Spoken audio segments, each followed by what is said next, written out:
Thunder live on FanDuel Sports Network, presented by Toyota. Let's go places. When the Thunder and the Celtics faced off here in TD Garden, well, it was as advertised. The Boston Celtics lit it up from the three-point line. The Thunder's defense, they absolutely shut it down in the second half, held Boston to 5 of 27 from 3 in the second half, and Cason Wallace with some big-time shot-making down the stretch. The Thunder win 118-112 here inside of TD Garden. Hey, everybody, welcome back inside and into Thunder Live. I'm Paris Lawson, sitting next to the Thunder's very own Royce Young, and what a game we had in this building. 10 ties, 10 lead changes. Oklahoma City comes out on top thanks to a really strong second half defensive effort, kind of like we saw back in January in Oklahoma City, and the Thunder are now 22-1 against the Eastern Conference. And also officially clinched a playoff spot for the 12th time since 2010, which is second most in the NBA. Yep. Second only to this team that they played tonight, the Boston Celtics, obviously one of the most historic franchises in all of sports. But you mentioned it, Paris. 5 of 27 for the Celtics in that second half. By the way, they were 15 of 36 from 3 in the first half. So it was the Thunder obviously making an incredible defensive improvement and adjustment in that second half.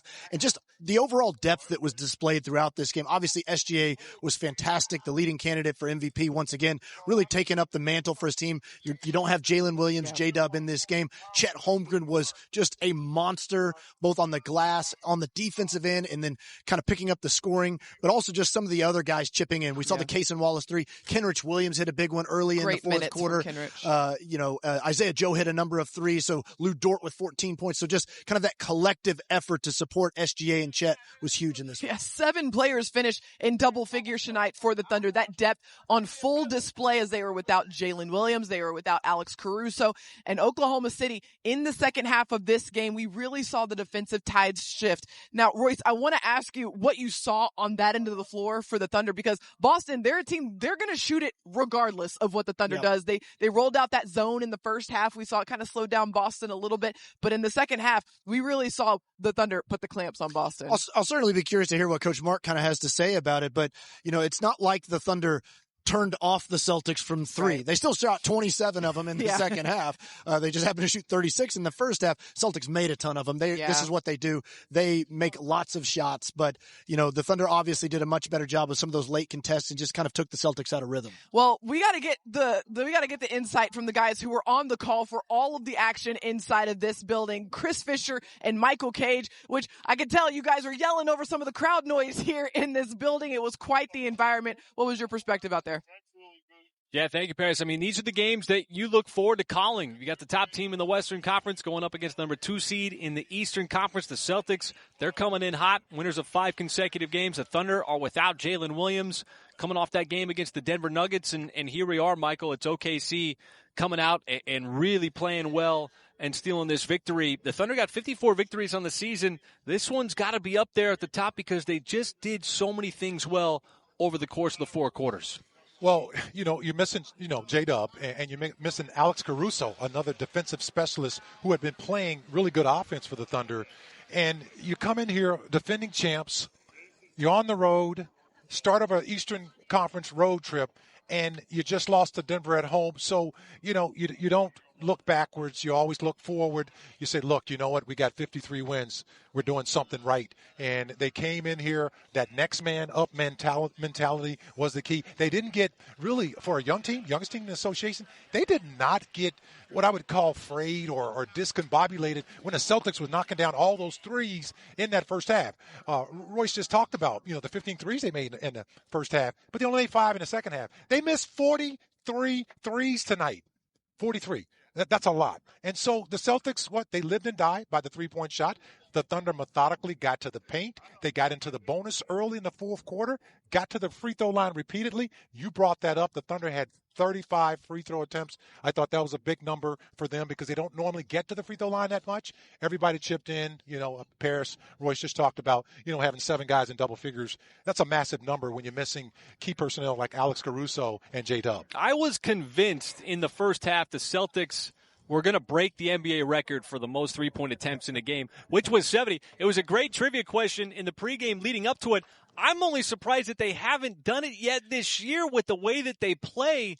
And the 63 threes, it was contrasting styles, and I thought that the Thunder did a great job of not being taken out of their game because they were committed to taking the twos and getting inside, and they had a ton of success with it. Yeah, Chris, they were on pace to break that at halftime. They had 36 threes at halftime. I was right there with you. I was like, if any team's going to do it, it would be the Boston Celtics, of course. Chris and Mike, thank you so much, as always. We appreciate it. And we talked about it, the fact that no Jalen Williams, no Alex Caruso, so a lot of different guys had to step up for the Thunder. Good news for this team, this isn't the first time that they've dealt with adversity. This isn't the first time they've dealt with injury. And so we saw a lot of guys step up when their number was called, and guys step into the starting lineup like Aaron Wiggins and guys like Cason Wallace, guys who have both already logged starting minutes this season. Yeah, I mean, depth is a muscle that has been built for this team over the last few years, and we saw it throughout this game. And just, again, the balanced attack of the group, and it's going to come to pay off late in the game, as we're going to get to with Cason Wallace coming up with some big offensive plays, and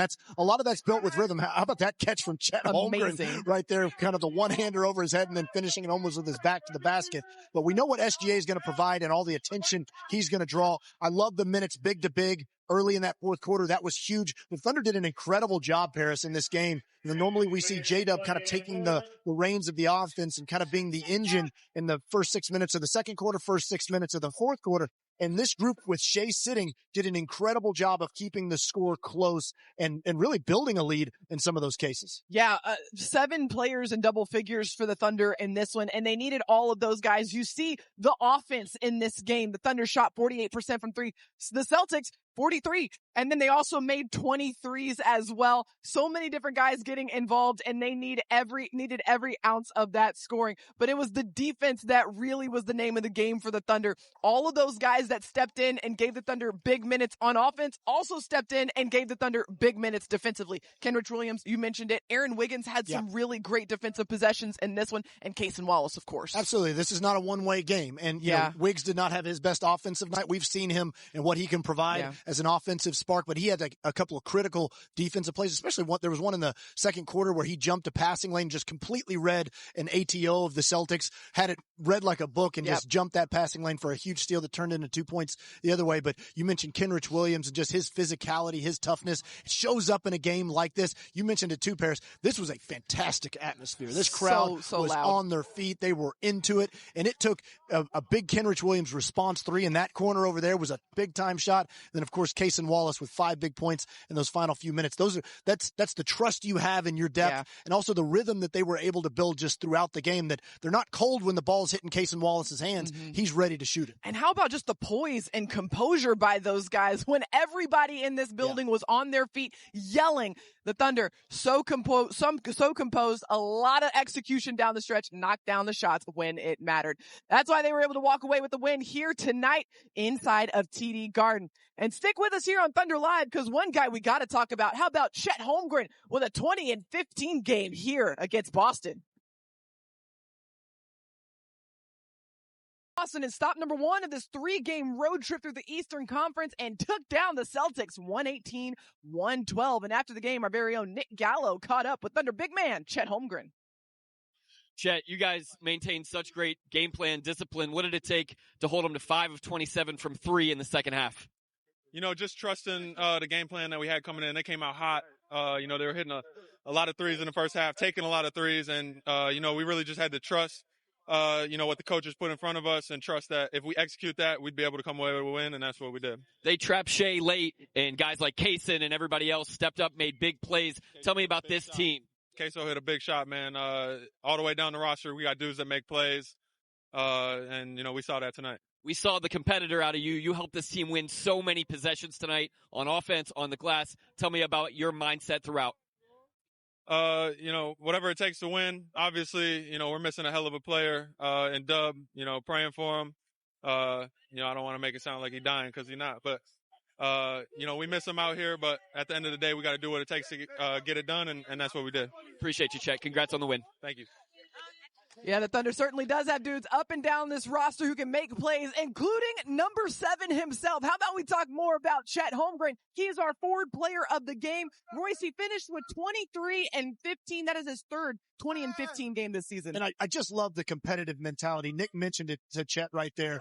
Chet did not play his best game against Denver the other night, the second night of a back-to-back. First one of those he's had since coming back from his injury, and just the bounce back mentality that he had in this one on the road against the defending champ. And Chet was ready to go right from tip off and just showed that beast within that that is part of who he is as a player, knocking down shots, but also just defensively, Paris, just the impact that he makes all over the court. We know about the rim protection, but there was so many times where he was out at the point of attack on Derek White, containing the ball, shuffling his feet, doing all those sorts of things, getting caught in switches. That sort of stuff. It only makes the two big lineup possible because of Chet's unique abilities like that. Yes, unique is the perfect word to describe it, and he really put it on display here tonight with his ability to not only get downhill, but also stretch the floor. Also his ability to protect the rim, get out and run, put the ball on the deck, go coast to coast. I mean, this man can do a little bit of everything out there on the floor, and what's beautiful about this is Chet is still working his way back to peak performance, right? He's out here on the court, he's still kind of getting back into the groove, and yet he's able to put up a night like this, which just says so much about his impact on the court. Yeah, you can see it. I mean, we've all seen Chet Holmgren play enough basketball where we can see where he's not as sharp as he wants to be. You know, that was a big off-season focus for him, was his ball handling and his ability to pass, and we really saw that early this season where some of the fruits of that labor was showing up, where Chet looked really sharp with the ball in his hands, and he's been a little bit rusty there at times. We're seeing those second defenders kind of come and swipe at the ball for him, so those are things that he's going to continue to progress on and clean up and get better at like he was. But we also just see what really makes him special, which is that mentality to compete, because he shows up for games like this. You could just see him licking his chops for this one early from tip-off, that he was ready to go in this one, and it showed up in a big way. There are few players who love basketball as much as number 7, Chet Holmgren, a 20 and 15 game here tonight against the Boston Celtics. All right, let's get you over to the press room and hear from Thunder head coach Mark Daignault after the game.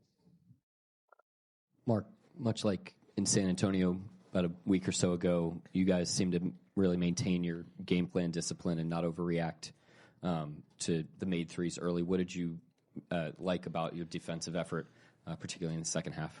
Yeah, I that was exactly it. I thought, we had Denver shot like a historic number from 3 percentage-wise the other day, and a lot of guys that don't normally make 3 or 4 threes in a game made them. We lost the game, and the game starts tonight. Thought we got decent contests on a lot of those. I thought the rebounding hurt us more than anything in the first quarter, and our ability to just kind of stick with it and not overreact, not starting getting jumpy. That's when you really get in trouble against them, because you end up giving a higher quality 3 when you're like running by them. They're so good at passing the ball. So I just thought our maturity, our discipline to the game plan through the ups and downs of a tough 48-minute game was a really positive thing for us tonight. And then I just want to ask you about Chet, and him playing with tenacity is not new, but what'd you like best about the way that he impacted the game on both sides of the floor? Yeah, I thought he was really good defensively, and he had to use a lot of range defensively tonight, with the way they play and how much they stretch you out, and Horford being more of a stretch 5, and he did a lot of switching. He was on an island against the best guys on their team on a lot of possessions, so he did a great job there. And then just really impressive. He's not happy with how he played the other night. It was his first back-to-back, and he didn't have a great game. And, you could kind of tell it bothered him. He didn't say anything, but, it's just impressive to see how he kind of channels that into like a really, steps into a real competitive role tonight and plays really well. It's just impressive competitiveness. Mark, obviously, those minutes without Shea tonight were probably especially under the microscope from viewers because of Jalen being out. And it felt like those minutes to start the second were important. Just what you see from that lineup, and maybe Chet and Ihart specifically. It's been pretty good all year. Like I've said, I think because of Shea's brilliance and how well we play with him on the court, it can make it a bigger issue than it is. But those guys did a great job. They did a great job defensively. I thought the zone was really effective in the second quarter. And then a really good job to start the fourth and not have to overextend he or Lou, get us off a great start. So it was a 48-minute effort. It was a hard game to win. They keep coming. They shoot the threes so they can cut into leads quickly. There was a lot of lead changes. And I just thought the team's poise and discipline and competitiveness was on display tonight. And with Shade, like the spots they a whole lot of poise. I don't know. A whole lot of poise and a whole lot of discipline from the youngest team in the NBA. And now the road trip continues from one of the top teams in the East to the number 6 team in the East. The Thunder are going to take on the Detroit Pistons up next. We've got your preview right after this. They took down the Celtics 118-112. And now the road trip continues. After this, the Thunder are going to head out to Detroit to take on the Pistons, a team who has been very strong so far this season, already with more wins this season than the last 2 seasons combined. They rank currently 6th in the East. And since February 1st, how about this offense, Royce? 5th in the NBA in points per game and 2nd in the NBA in field goal percentage. Now that game is going to be on FanDuel Sports Network, but also simulcast on KSBI 52 in Oklahoma City and CW19 in Tulsa. That game tips off at 6 p.m. Central Time, but be sure to tune in at 5:30 and Thunder Live will get you going early on there. Well, when you talk about the Detroit Pistons, you have to talk about Cade Cunningham. He is the engine that makes this team go. And how about these numbers, Royce? 25 points per game. And then 9 assists, which is 3rd in the league. And we saw it there over his last 5 games. He's over 30 points a game. Cade Cunningham has played at an all-star level all season long. He's really blossomed into his game this year. And a lot of it is the pieces around him have been able to kind of, I think, accentuate his game and the things that he's so good at. He's a great mid-range player, really improved as a shooter, but a great decision maker. He's a big body. Yeah. And so he's hard to contain because he plays with a lot of physicality and does a great job of kind of leveraging that in that in-between game in the mid-range between lobs to his big guys or shots for himself. Well, we knew this was going to be an interesting stretch for the Thunder. They came off a back-to-back against the Denver Nuggets at home, take on the Boston Celtics, the number 2 team in the East here tonight, and now they head out to Detroit to start a back-to-back against Detroit and Milwaukee. 3 of the top 6 teams in the Eastern Conference. Well, the Thunder got the job done here inside of Boston tonight, taking down the Celtics 118-112, holding the Celtics to just 5 of 27 from the 3-point line in the second half. Now, Oklahoma City heads out to Detroit to take on the Pistons. And that game is going to be on Saturday at 6 p.m. on FanDuel Sports Network, as well as channels KSBI 52 in OKC and CW19 in Tulsa. Thunder Live, of course, will get you going at 5:30. Until then, thanks so much for tuning in. Have a good night.